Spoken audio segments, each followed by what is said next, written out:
you have to let yourself go into this kind of sense of everything collapsing, and your mind gives up at a certain point, and you have this actual real experience.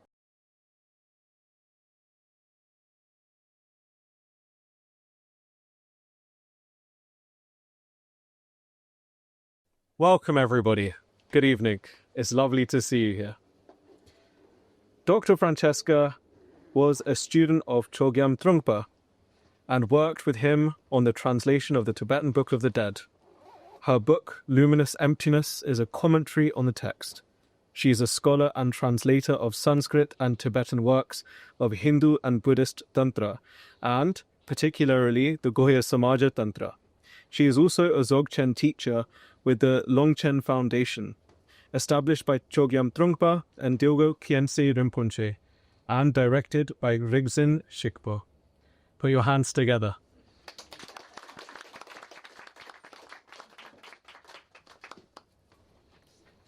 Mike, were you going to say anything about Rinpoche's connection with what? No, I don't. You know better than I. I don't know anything really about that period of his life, though. But apparently the reason for giving this talk, according to Mike, was to mark an anniversary of Watkins. Not quite, but it's, Chogyam Trungpa Rinpoche used to publish with Watkins many years ago before Shambhala, so this is an old edition of the original Cutting Through Spiritual Materialism. So there's an old connection here between Chogyam Trungpa Rinpoche and the Tibetan Book in the concept. And I know he was always very fond of Watkins. I think you mentioned it after he moved to America. I only met him a year or so before he moved to America. He was living in Samyeling then. So I didn't really know anything about his life in Oxford and London when he would have frequented Watkins and the Buddhist Society. So anyway, it's a great honour to be invited to speak to you all. And Mike asked me to particularly talk about the Tibetan Book of the Dead. I'm sure you all know that the Tibetan Book of the Dead is not its real title, but the publishers Shambhala persuaded us that that was the only title that would sell. We called it Liberation Through Hearing in the Bardo or some such thing. This was the 1970s, early 1970s. Nobody would know what it was about. And it was perfectly true. It did sell on the back of that title. But it is not really about death. And I don't know how many of you are actually Buddhists or what path you follow, but evidently you're all somewhere or other interested in hearing about this subject. When I give talks nowadays, I always want to emphasize the fact that the path of Buddhism, the Dharma, is not something that belongs just to Buddhism or just to the East or just to a particular part of history. It is absolutely universal and can be found everywhere, not only in religious writings, but in daily life, in poetry, in mathematics, in all the arts, in every aspect of our life, and to try and bring this out. So I will occasionally quote from Western sources and other sources. In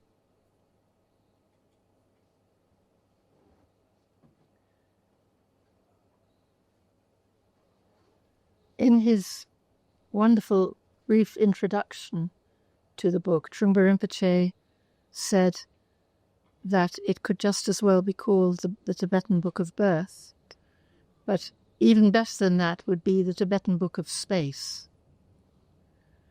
He used the word space a lot. He once said to me, space is the Buddhist equivalent of God. And what he meant by that is a really wonderful concept, which I'll try to talk about a little bit.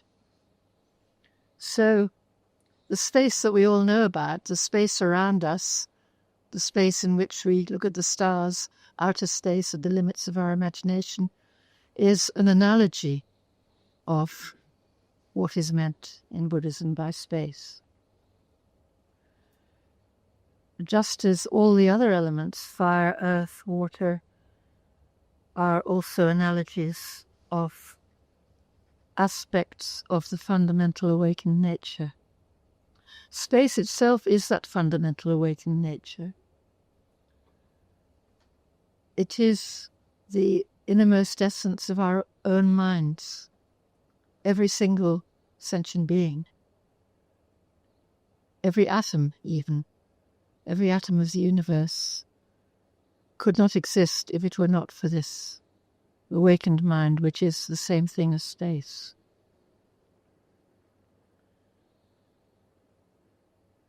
So you can think of space as the origin, the cause of everything, in which all potentialities arise and manifest. Everything arises spontaneously out of this space. And it's said that the awakened nature, the Buddha nature, is simply that awareness which never moves from being grounded in that space. Whereas ordinary sentient beings have simply become a little bit turned away from it, a little bit confused. And that's the only difference between Buddha nature and confused nature, between Buddhas and sentient beings. But nevertheless, we are all grounded in this original Buddha nature.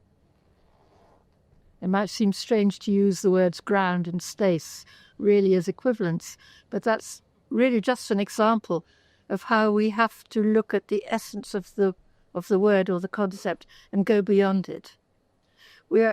In talking about dharma, we are always talking about what actually cannot be expressed. And the Buddha himself knew that. And so it took a lot of persuading to make the Buddha say anything about his experience. But luckily for us, he did, and many other great beings have done the same. But all the same, we should keep in mind that words are always lies. It says in the Gutta Samaja Tantra, one of the commandments is you must lie.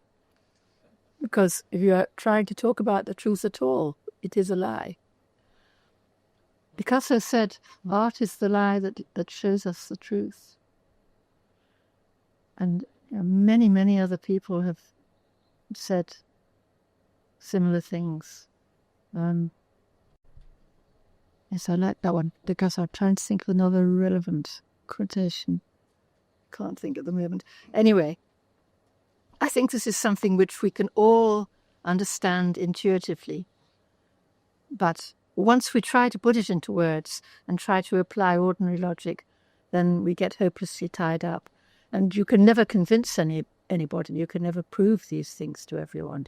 The other great thinker that I wanted to quote was Wittgenstein, whose whole life work was trying to say things clearly.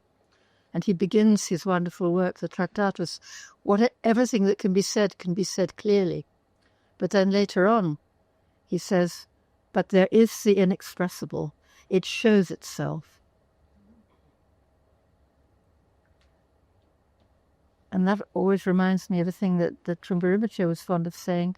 The universe is always trying to tell us something, but we don't listen. So the Dharma, the message of Dharma, the truth, the path of being, is coming to us from everywhere, all the time, in everything we do. But somehow we don't appreciate it. In the Book of the Dead, it keeps repeating that this is a reminder. This whole teaching is not a new teaching. It's too late for that. It's a reminder of what you have already experienced, what your guru has told you, what you have read, what you have seen, what you have known, your whole life experience. We need to appreciate the significance of this sense of meaning in our life. And the only way to prepare for death is to live this in our lives. I think all religions teach this. The best preparation for death is simply to live a good life as best you can. Another very important aspect of the teaching in the Bardo Thodral is that all the symbolism in it, all the sort of complications in it, because it does seem quite complicated when you read it for the first time, all have a relevance to very simple things in everyday life. And this is what I've tried to bring out in Luminous Emptiness.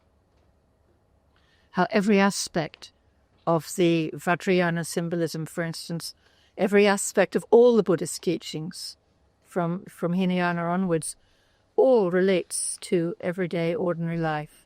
Now, not everyone will tune into these different expressions of it, and that's absolutely fine. And the reason that there are so many different teachings in Buddhism and beyond Buddhism is that everybody responds to different things, and we are absolutely not all the same. So one should never feel bad at not being able to understand certain aspects. If you are following a path, you may have real difficulty understanding certain aspects of your particular path. But it really doesn't matter. If you have faith in the path that you're following, then trust that. And I remember Trungpa Rinpoche once saying that he had great difficulty with some concept. He didn't say actually what it was in Dharma, but he decided, well, I'll understand it one day and I'll just forget about it now, and it's not going to be a problem. And yes, I've certainly felt the same thing with certain aspects of the Dharma. And it's perfectly true. You leave it and then later on it makes sense to you and it all fits together.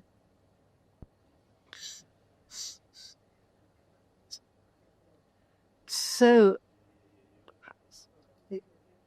when we think about the apparent progression we go through from birth, life, death, rebirth, what does that actually mean?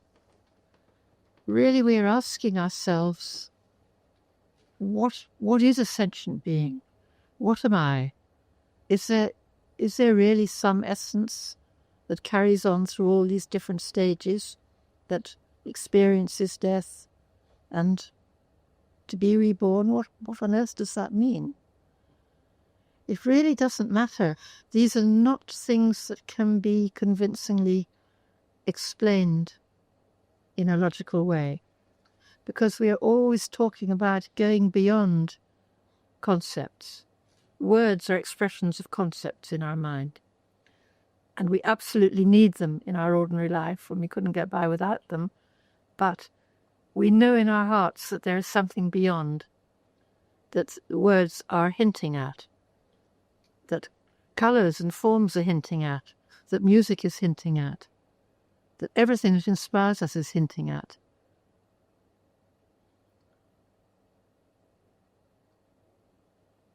How can we, what is it that we can try and do to go beyond these seemingly impossible questions? And the answer really is in meditation.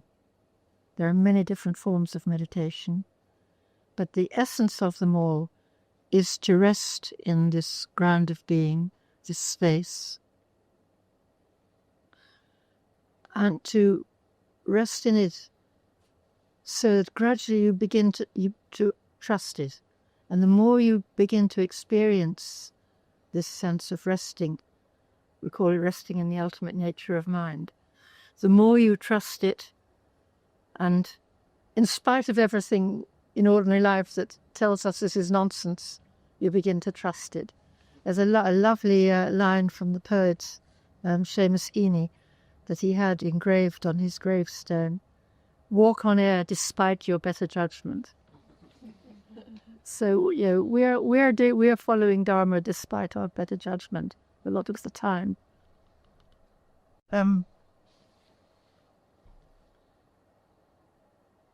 There are many different ways of practicing meditation. I don't know if they all lead to the same result, or some of them don't. But certainly all spiritual paths have some aspect of moving towards this innermost state. And part of it is learning to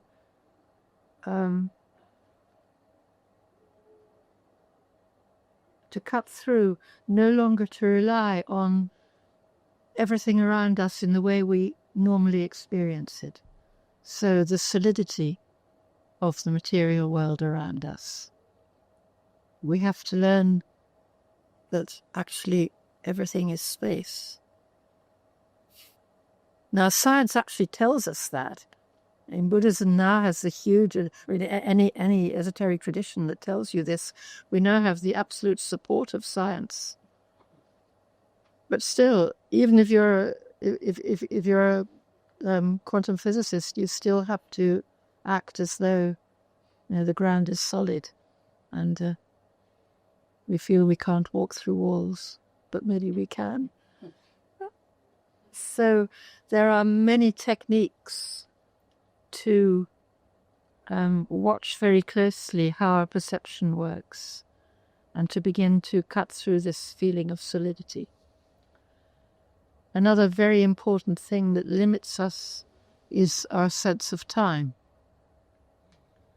We absolutely believe there was a past, and that the past is like a huge weight on us because it's affected us, and we feel we can't go back and change it, and there's nothing we can do about it, and it's weighing us down.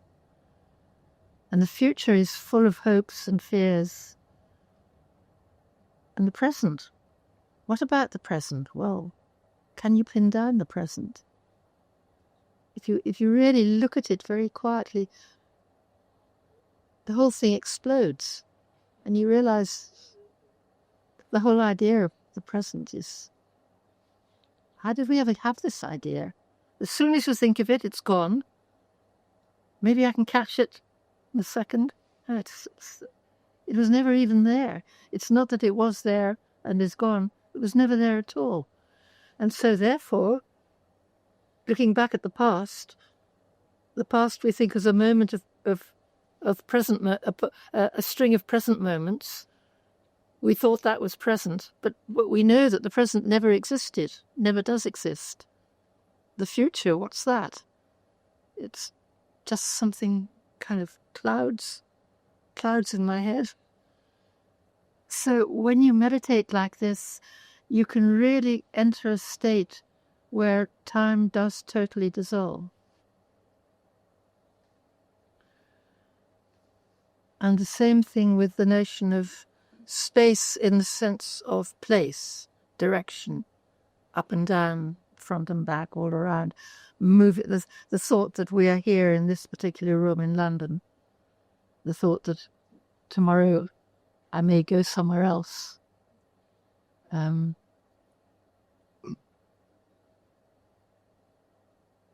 apply the same kind of intense curiosity is very, very important. Curiosity about what does that mean? Blake said that everyone carries their own space around with them.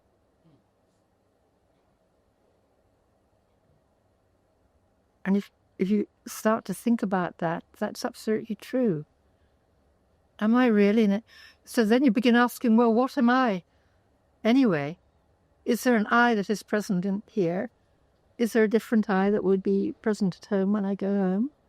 What does it mean to actually move through the streets, to move through space? The whole thing begins to collapse. To me, this feeling of trying to interrogate the idea of place is a little more difficult than that of time. But I know some people have found it easier.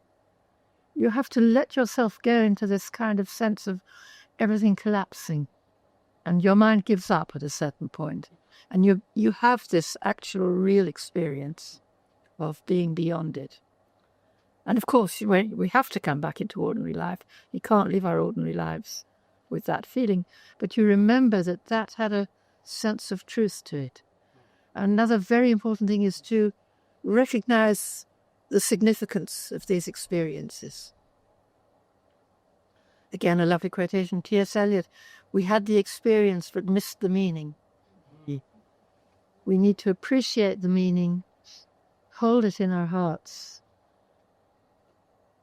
So when you enter this primordial space, we say it's in the depth of the heart, but that's another thing to interrogate.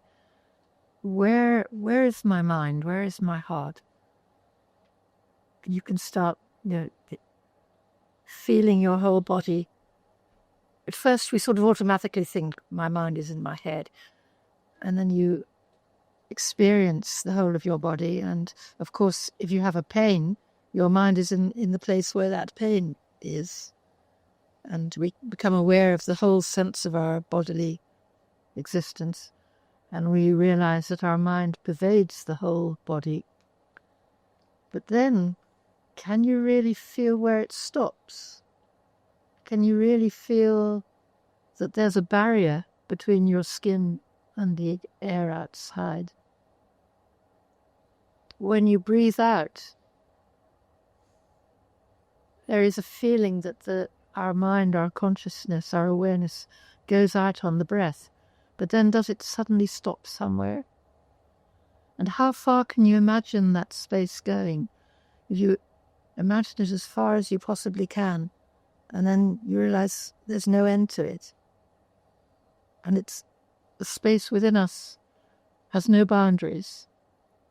The space within is the same as the space without. And the mind or the awareness within is the same as the awareness without. And so putting all these, and in many traditions there are techniques for addressing all these separate issues separately, because it's very hard to do it all at once unless you're extremely gifted, as someone like William Blake was, who just seemed to know all this from childhood. But then you put them all together and you enter this space state which is totally impossible to describe. And this state is filled with love, because all of these experiences, the energy behind them is the energy of love, which is another thing that's very difficult to explain exactly what I mean by that. But it's a very direct experience. And you feel, you know that all sentient beings, and I would say also including the apparently non-sentient universe, is there in that one spot which is beyond space and time, and beyond the solidity of any material existence. And you are one with that for a moment, and you understand that we are totally one with all beings throughout the whole of time, and that love and compassion completely pervade this whole experience. It's said in Buddhism, wisdom and compassion are the two inseparable aspects of the awakened mind. Wisdom is really the meditative aspect of it, the kind of focus and attentiveness that is needed to reach this experience. And love and compassion is the response to this experience.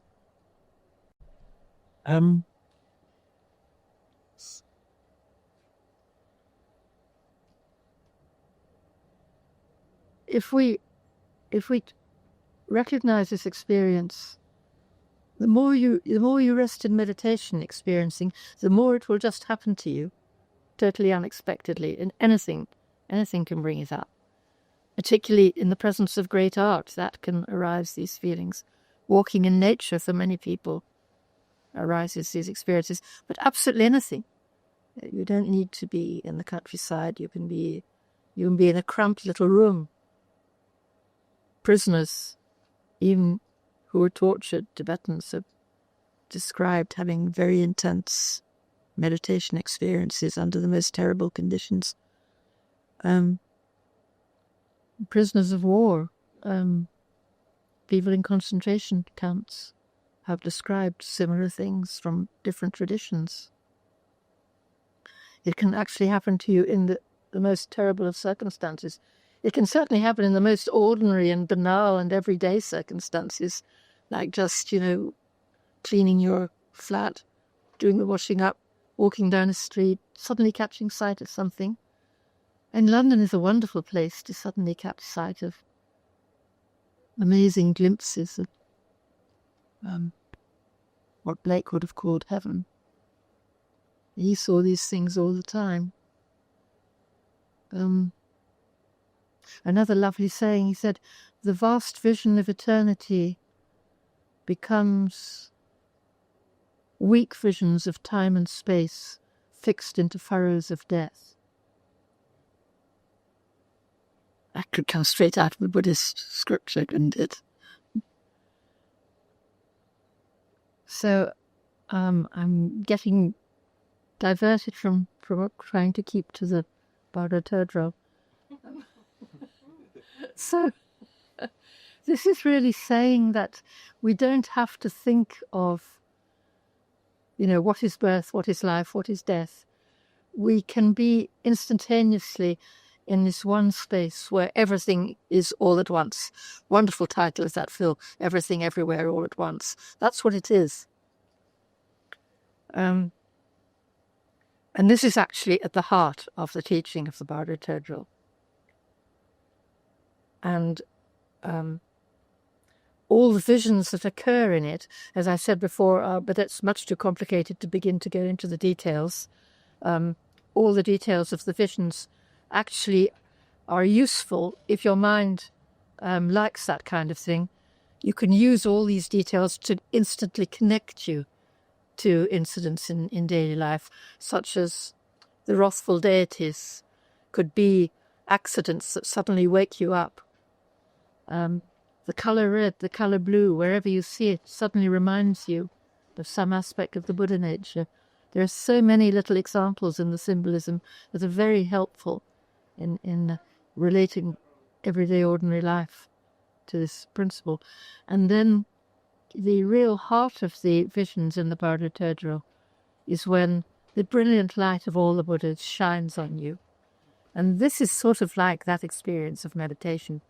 But it's said because we are not,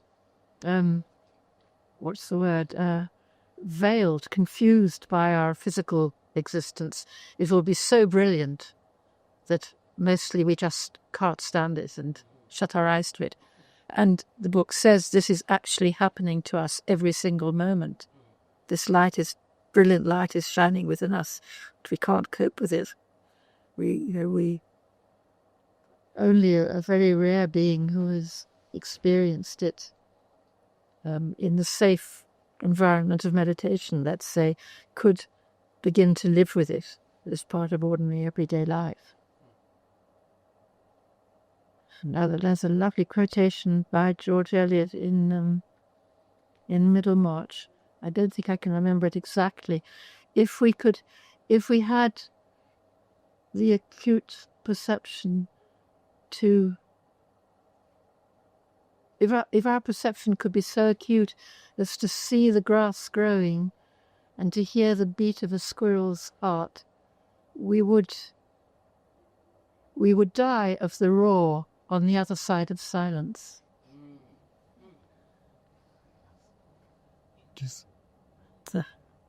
I like that expression, the roar on the other side of silence. Yeah. And so many spiritual traditions have said this. We can't live in the direct light of God in Christian terms.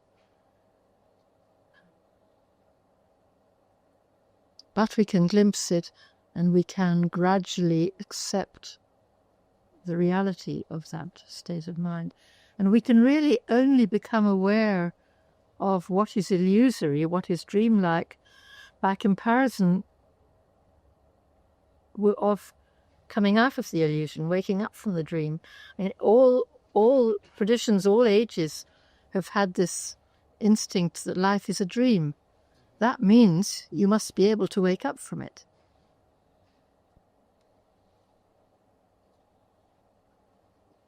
so we need to somehow allow ourselves to recognize the experience of what is more real. I think everybody has these experiences, but if there's no context for them in our everyday life, which for many people there simply isn't, you'll just think you're going a bit crazy. I know this happens to very many people, and so they either just dismiss it completely, or they do actually get worried that they hope they don't have any more of these funny turns. But we should actually welcome them and be very grateful and appreciate their significance.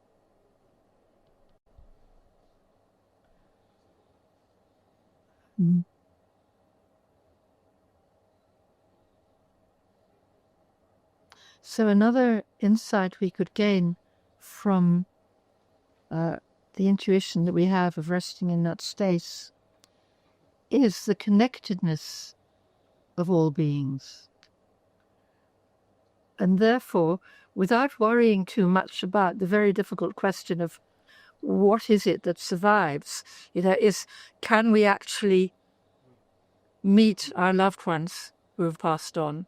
That's mostly what many people want to know.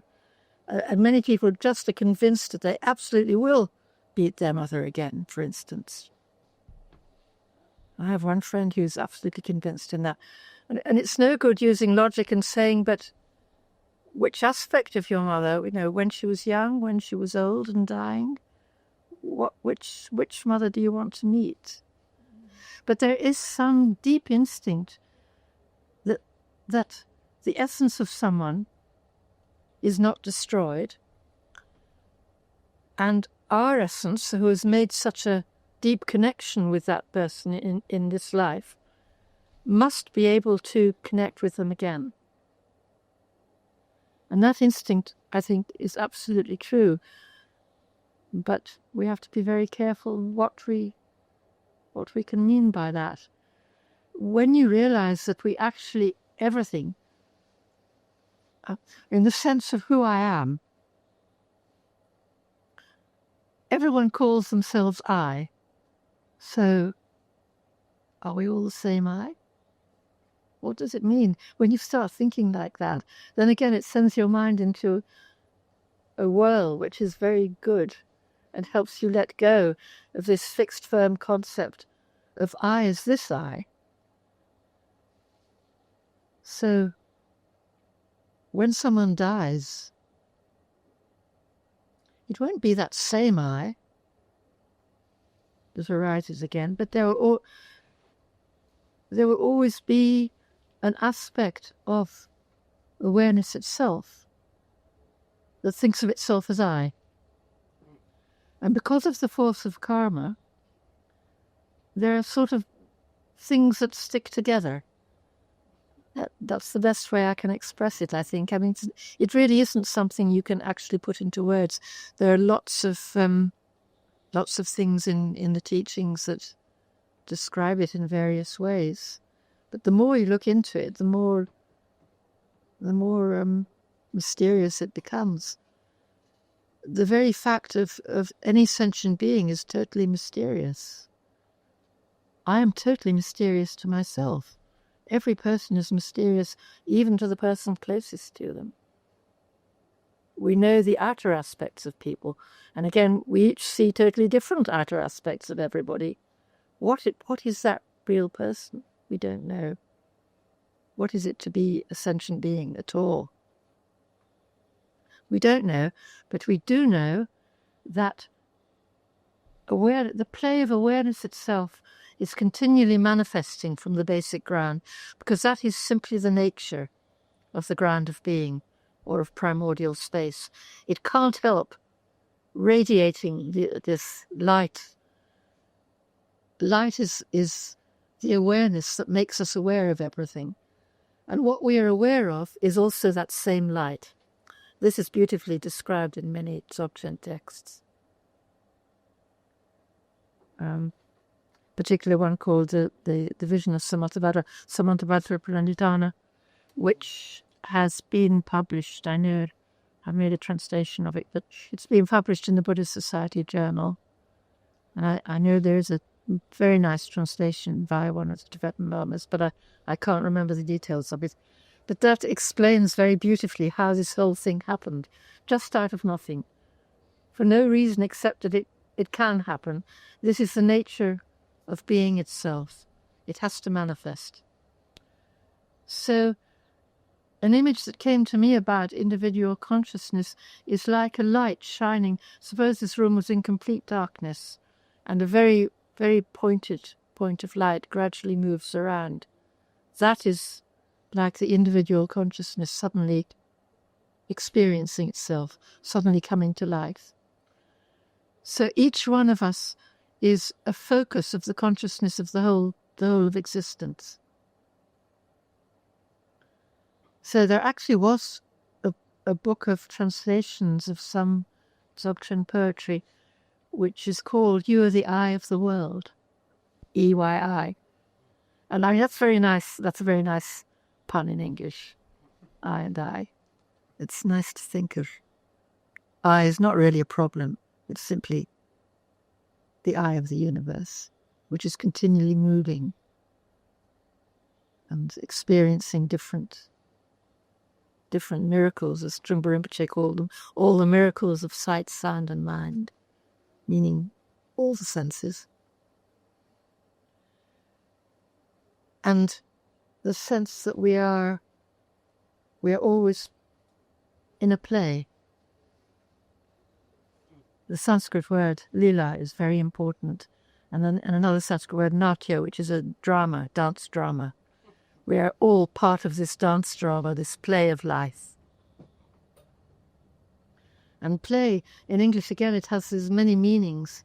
It's the total spontaneity and innocence of children's play. It's playing a musical instrument, continually creating beauty. And it's play in the sense of a drama. Again, throughout the ages, poets have said, as Shakespeare said, all the world's a stage, and all the men and women merely players. And all cultures have had this instinct. And again, that implies a knowledge and intuition of the fact that there is a deeper reality. But to get to realize that we are actually always playing a role, I've found is a tremendous, tremendous help in Dharma and in dealing with life. It helps you not take things so seriously. And we all know people on the stage sometimes have to play villains, have to play very nasty, horrible roles. And, this is what happens to us, and we don't like the role we're playing, and we identify it, and we think there's no way out. But this is just a role that we're playing, and we could change it at any moment. And in fact, it is continually changing. And this sense is very strong if you read the Bardo Thodral, because you're going through these continuously different experiences the whole time, and you move through them. And the message is always, don't get stuck, don't get attached to this, let it go. Just realize that this is just an illusion, and there is a deeper reality behind it. Yes, I've got quite off the subject I was wanting to address, which is this sense of connectedness with the continued being of other people. So it is somehow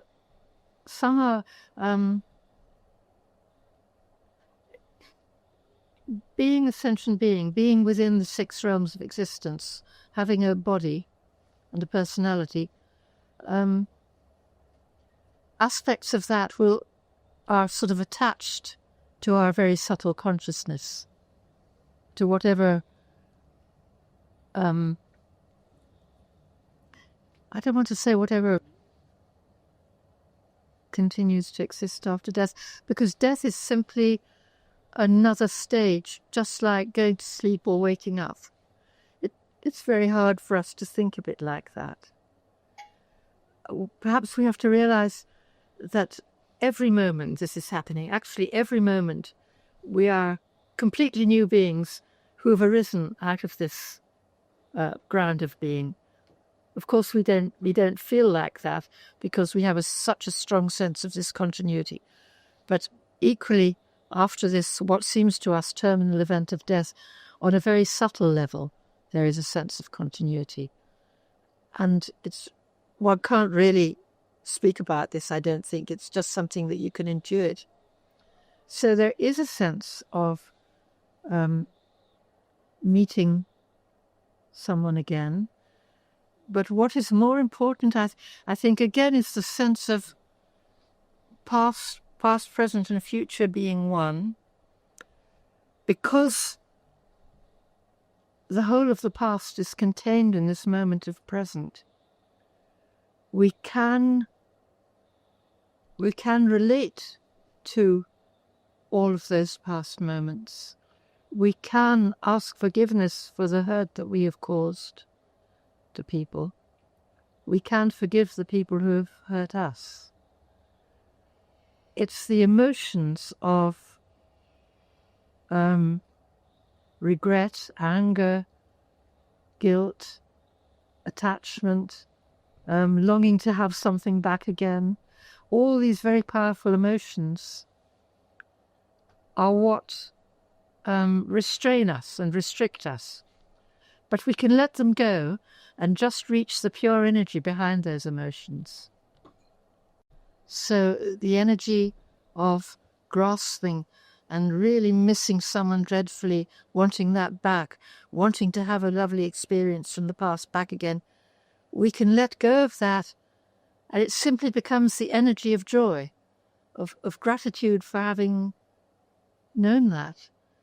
And this kind of dissolves into the total joy of the whole universe. And we no longer feel confined by that particular experience, that particular time, that particular place. It's very hard to describe, but I do really believe that everybody has an intuition of this kind of experience. And what's important then is to realize that is the truth. And again, Blake said it so beautifully. I mean, one of the most profound things he said. He who binds to himself a joy does the winged life destroy. But he who kisses a joy as it flies lives in eternity's sunrise. So we cannot hold on to joy. We cannot hold on to our love for a particular person. But we are part of the joy and the love of the whole universe. And that phrase, eternity's sunrise, it reminds me of a Buddhist expression, a doctrine expression, the dawn of Vajrasattva, which is the continual sunrise, the continual dawn of the mind of awakening. Confusion always arises as well, but the dawn of awakening is always, always there. We can always live in eternity's sunrise. So that means that we can. It's not meaningless to pray for other people who need our prayers. It's not meaningless to send out our compassion. Because every moment of space and time, it's unreal it's unreal because we grasp at it at that time. But it is real in the sense of the whole of existence is real. The Buddha nature itself is real. It's an entirely different type of reality. But all our emotions of sympathy, love, compassion, those are real. And when it's said that the teachings of the Book of the Dead are read, lamas can read this to someone who has recently died and make a connection with them. That is absolutely true, but not in the very logical way that our minds try to think of it. But I'm absolutely convinced that yes, you do make a connection. When I was with Trungpa Rinpoche in Colorado, 2 young people in the Sangha died. And in both cases, well, he told us to meditate, to do very simple, formless meditation, just bearing that person in mind. One of them was ill for a time in hospital, and we were allowed to go into our room and meditate. And the other young man killed himself, which is very tragic. And in both cases, I asked Trungpa Rinpoche later on, what did he know? What had happened to them? Could he connect? And he absolutely said yes, that he had made a connection with them both, and that the young man who had committed suicide was in a very confused state. The other young woman, he was very, very happy. He thought she was, doing fine. But to try and think of it in terms of ordinary experiences doesn't quite make sense. But he was someone that I completely believed, trusted that this was true, that he could make this connection. And I believe we all can. We may not realize it, because in some ways we're so convinced that we can't, that prevents us from just letting go into the experience of connecting. We are actually connecting with all of life. But because our focus and our intention is directed towards a particular person, that does mean something. I'm absolutely sure that it does. And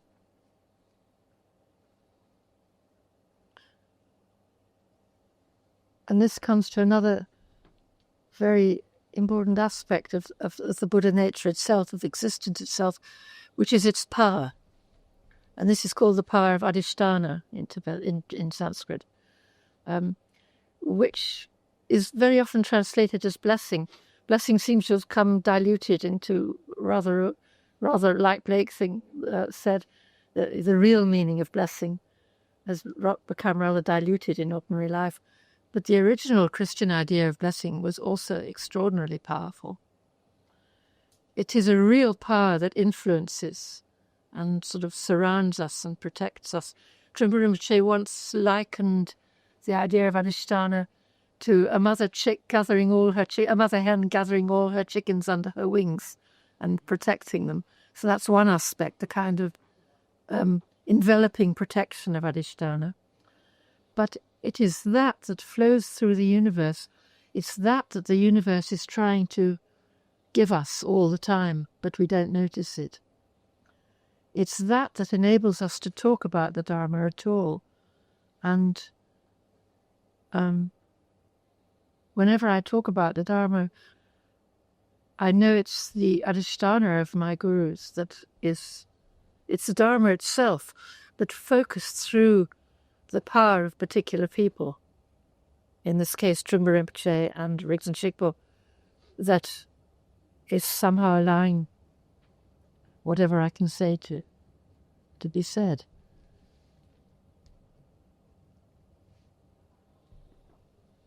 Rilke said of music begins where words end.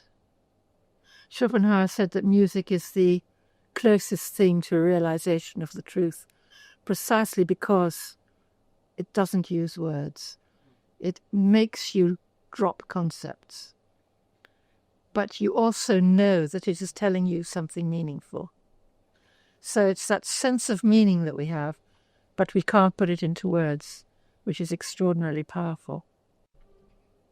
And that's what is coming to us through the universe. So Dharma, truth, enlightenment, insight is just here all around us. As Elgar said of music, you just have, someone asked him, where do you get all your lovely tunes from? And he said, music is everywhere. You just have to put out your hand and take as much as you need. That is exactly the same as Dharma.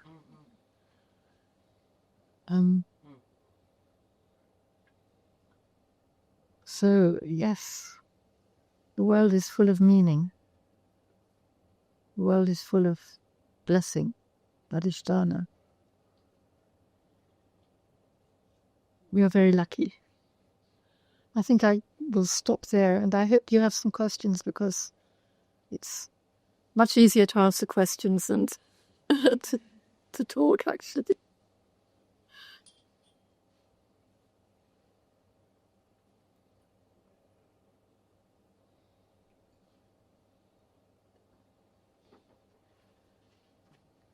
You said one thing, thank you very much for your book, very interesting. You said one thing which I got a little bit confused about. When somebody's dying, I thought it was very auspicious to read the book of Tibetan Book of the Dead, so that the person could connect with the various bardos, so that they didn't get lost. But you say, no, I misunderstood, or I'm not. I need. I'm not surprised you're confused. I mean, the whole thing is very confusing. When someone is actually dying, it's very, very important to reassure them. If they have been practicing a particular path, then you can remind them of that particular thing. The thing is, I think you need to be very simple with people who are dying. You don't want to confuse them with a whole load of stuff. But if there's a practitioner and they have a lama, yes, then that would. I think what someone like Trungpa Rinpoche, but really all of us have the capacity to do it. But someone who is trained to do it and has complete confidence in it, confidence is a huge aspect, can directly connect with the mind of that person. I mean, when you're in the presence of a great dharma or a great teacher or any number of remarkable people, their mind kind of lifts up your mind, and you may come with a lot of questions, and they all disappear, and you think, there are no problems. You may go away afterwards and think, what did that mean? The problems come back, but an awakened mind, even awakened to a small extent, can connect with the awakened aspect of another person's mind. And so, yes, it's extremely useful to have all these traditional kind of cues that you can give. But to use them, you have to know what that person will link in with. So if someone has been practicing a particular mantra, for instance, it would be very good to repeat that mantra. After they've died, again, that's so mysterious. I don't know.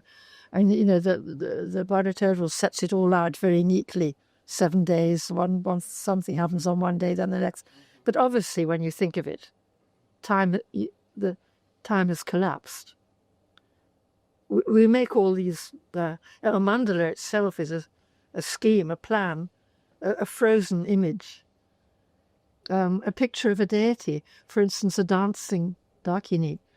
A dancer is never still. If we think of the Buddhas always sitting there in meditation, or even some of them have their foot out ready to come down into the world. But even that, it would be a big mistake to think that's what the Buddhas are like. I mean, we know that, it's very obvious. But our mind needs schemes and diagrams to make sense of things. But when you really look into it, it couldn't be like that.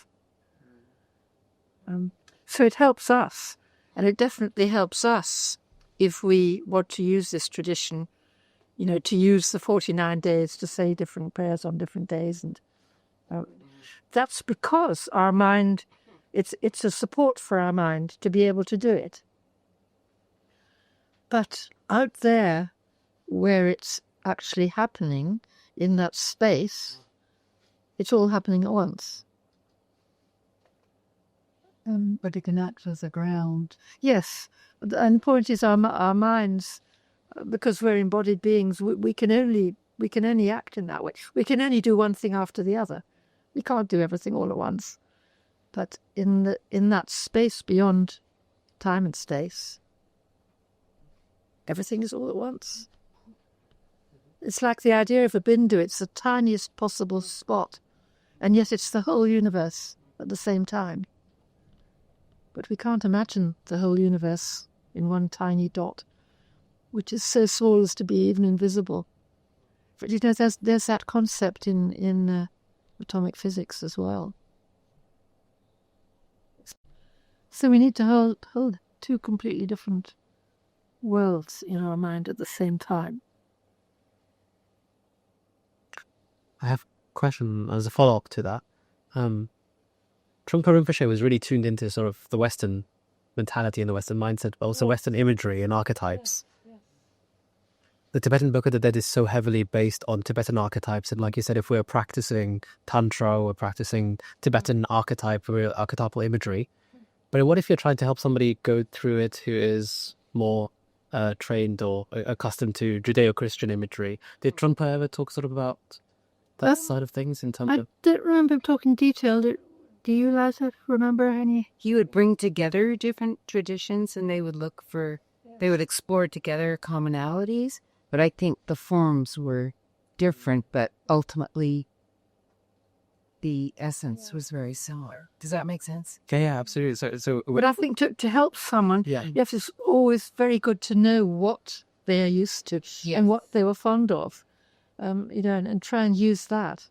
So if you know that someone, for instance, is a Christian who was devoted to Our Lady and said the Rosary, you could say the Rosary with them. That would, you know, be a good thing. It would connect them to what is most precious to them in their spiritual life. That's what we need to do. And if you don't know what that person is, or if that person is not particularly following any particular path, to try and just project confidence and calmness and love, and, you know, give them a sense of peace, and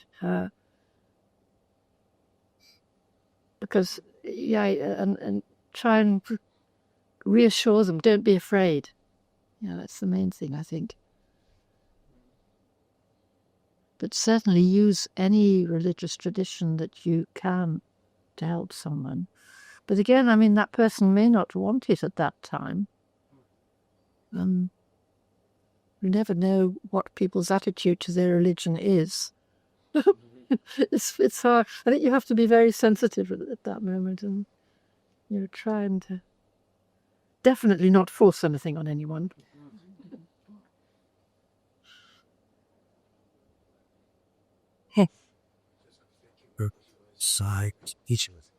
A lot of insights. I had questions that I wanted to ask, but you responded to quite a few now.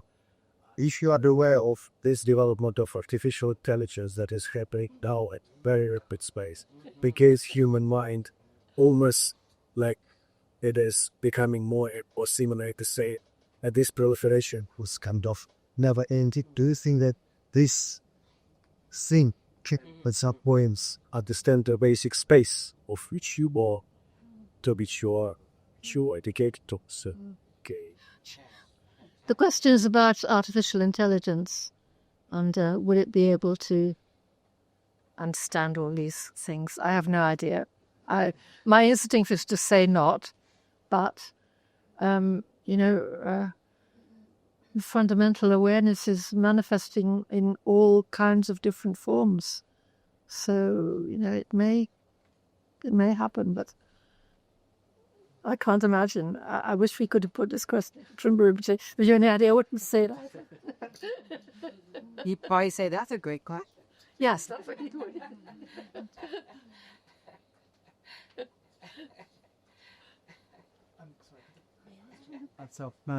Which is about the dialogue experience and the books which have been using about that. Yes. And if there's any parallel there with what happens in the Bardo with those types of visionary experiences, and if they come into your research and writing too. Yes. I don't know. I mean, it's very hard to define what is the moment of death. But I mean, Trungpa Rinpoche himself said in his introduction, nobody has come back and told us. He did say that very straightforwardly. So, I mean, we have this amazing imagery. If you're totally brought up in that tradition with that imagery, you will naturally express the inexpressible in terms of that imagery. So somebody, I think it's rather meaningless to ask, did they really die, or was, we don't know how far a human being can go into the death process, or when the actual moment of death takes part. There certainly have been experiences that feel like that. That's all one can say, really. People have felt that they completely left their body and somehow came back, or were told to come back, or were called back. And again, there are many Christian examples that this simply means that this is an experience which we have to use the imagery that's available to us in order to try and express it. So I'm sure there have been, in ancient traditions that we don't even have literature from, there would have been these kind of things expressed in a different way. So I think when we read these accounts, again, we have to try and relate it to our own experience, rather than take the imagery literally. Does that make sense?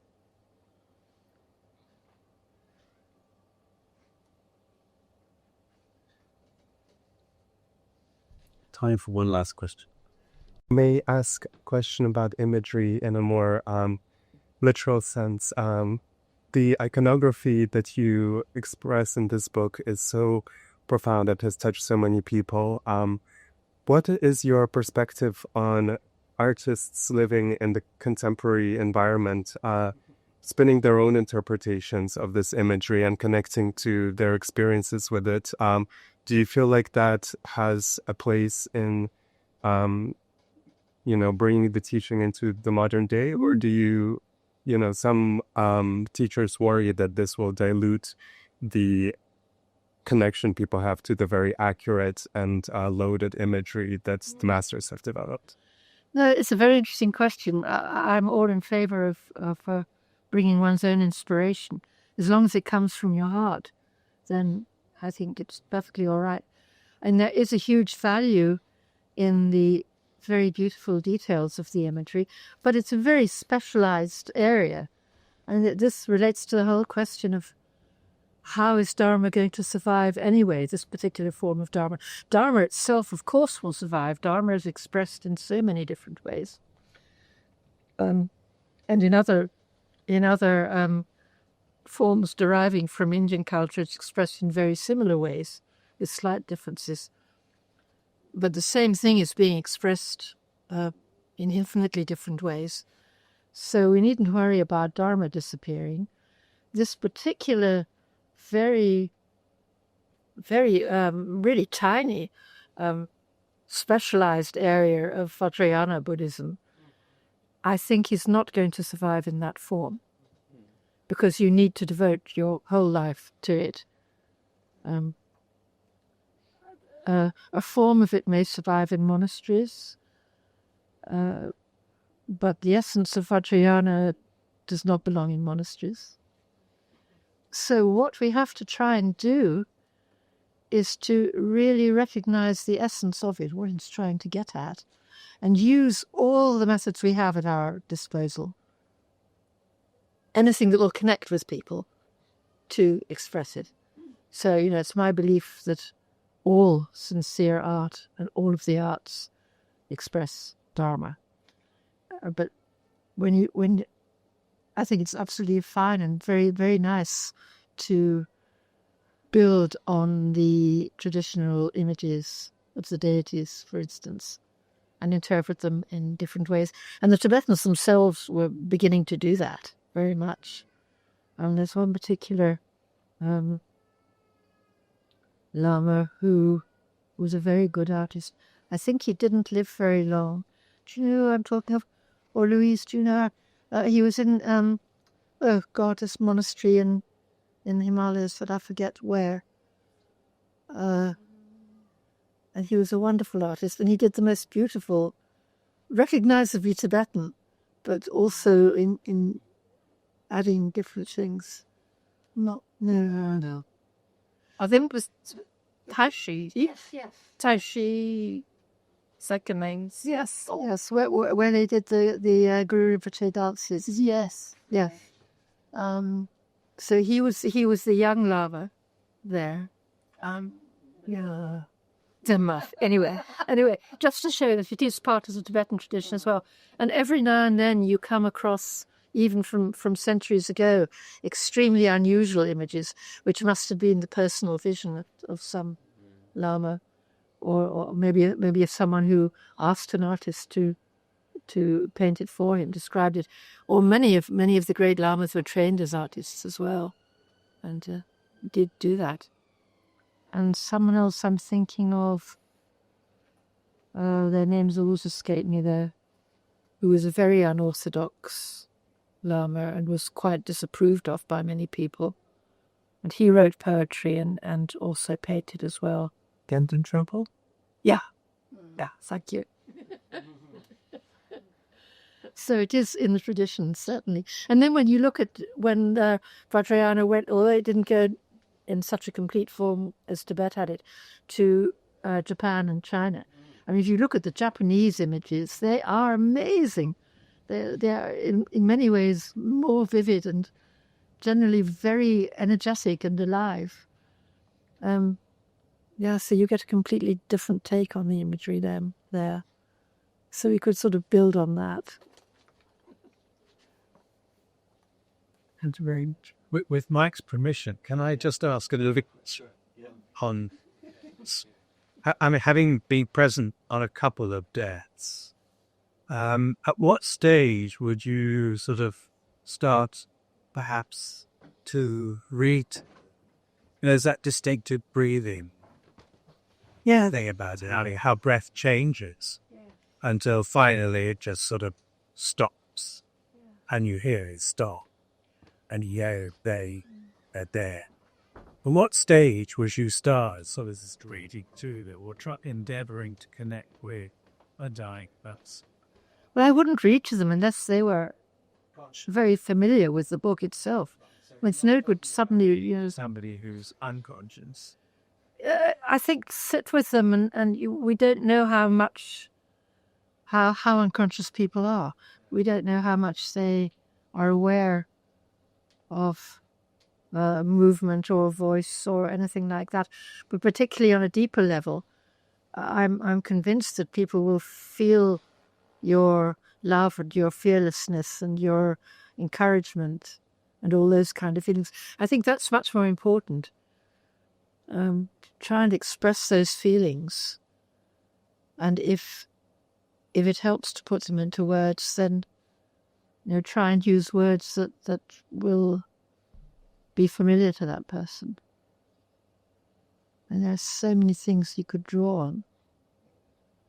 Now, it is the feeling behind it that always is the important thing, though.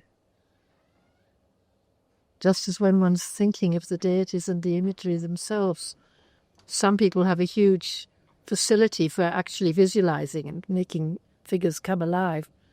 But Trungpa Rinpoche always said it's not important, you can't. It's the feeling.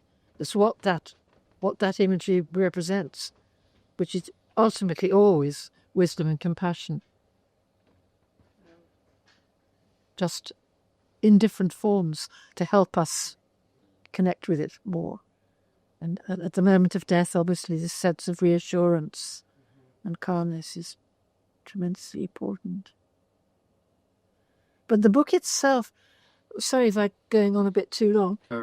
I just want to say it's about the book itself. There is this extraordinary power of Adhisthana that I was mentioning. The way this book was discovered as a terma comes directly from the power of Guru Rinpoche and the power of enlightenment itself. And it definitely does carry an enormous power in itself, which, it's said, will affect anybody, whether they know about it, whether they have any idea what it is or not. To even, you could touch the book to the person's head. It's having the confidence in this power, which you could call the power of God if you're a Christian or a Muslim. It's the power of goodness itself. and it somehow does come down in a particularly powerful form, because of this sort of the concentration of intention that has gone into it. I think that's it. So it's said that even to touch the book, to hear it read, even in Tibetan you didn't understand a word of it, has some mysterious power. I think to read it in English would actually be more confusing, because if the person, it didn't mean something really for the person, it might be fine to read it in Tibetan because they wouldn't know. It would just be a kind of music.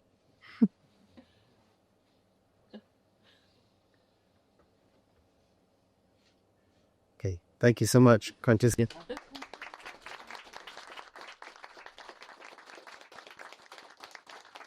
Thank you all very much.